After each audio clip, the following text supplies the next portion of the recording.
बड़ोदरा महानगर पालिका की ओर से खिसकोली सर्कल के पास काफी वक्त से पानी की लाइन की कामगिरी करवाई जा रही है, लेकिन ये जो पानी की लाइन की कामगिरी है उसे करने में काफी ज्यादा विलंब हो रहा है। टाइम लाइन पूर्ण हो चुकी है लेकिन अभी तक कामगिरी पूर्ण नहीं हुई है। तो वार्ड नंबर 12 के प्रमुख की ओर से इस कामगिरी को समर्थन दिया गया है। दरअसल वार्ड नंबर 12 के कांग्रेस के प्रमुख राकेश ठाकुर ने इस कामगिरी को समर्थन देते हुए ये कहा है कि जल्द से जल्द ये कामगिरी पूर्ण की जानी चाहिए। दरअसल बड़ोदरा महानगर पालिका पर वार्ड नंबर 12 के कांग्रेस के प्रमुख राकेश ठाकुर ने कई आरोप लगाए और साथ ही कामगिरी जल्द से जल्द पूर्ण करने की मांग साझा की। उनका यह कहना है कि कामगिरी को लेकर वो विरोध प्रदर्शन भी कर सकते हैं, लेकिन ऐसा नहीं करेंगे। वो विरोध नहीं कर रहे हैं बल्कि कामगिरी को समर्थन दे रहे हैं और इसी तरीके से कामगिरी जल्द से जल्द पूर्ण करवाने की मांग साझा कर रहे हैं। वडोदरा महानगर पालिका जे कामगिरी करी રહ્યું છે ને ટાઈમલાઈન પૂરું થઈ ગયું છે, શું છે આખો વિષય? ટાઈમલાઈન એટલે આ લાઈનને નાખતા 1 વર્ષ થઈ ગયું। આટલા તળાવમાંથી આ લોકો વિશ્વામિત્રી નદીમાં જે લાઈન ખિસકોલી સર્કલ જો એ નેવાના પાણી મુભે ચડાવવાનું કામ કરી રહ્યા છે। હવે આવા કામનો વિરોધ નહીં કરવાનો, આપણે સમર્થન કરવા પડશે, કેમ કે એ લોકોએ નકશો જોઈને તો કોન્ટ્રાક્ટરે જોયું હશે।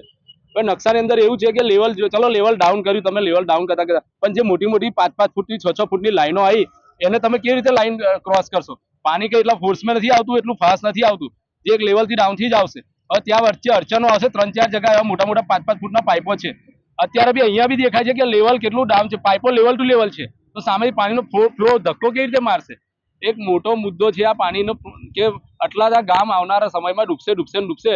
એ ભલે પાણી કાઢવા માટે તૈયાર, પણ આવનાર સમય આટલા ગામની અંદર ફૂલ પાણી રહેવાનું, ઊંધું પાણી, નદીમાં પાણીનું લેવલ વધ્યું એટલે આટલા ગામ ડૂબ્યું।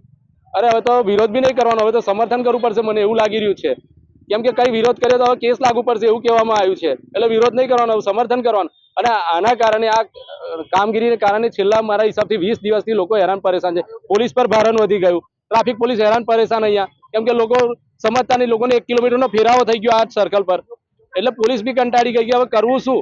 ટ્રાફિકની અડચણ એટલે લોકો હવે સમજતા નથી, આગળ 1 કિલોમીટર ફરવા જવું એમ કે રોંગ સાઈડ, એટલે એક્સિડન્ટનો ભય વધી ગયો છે।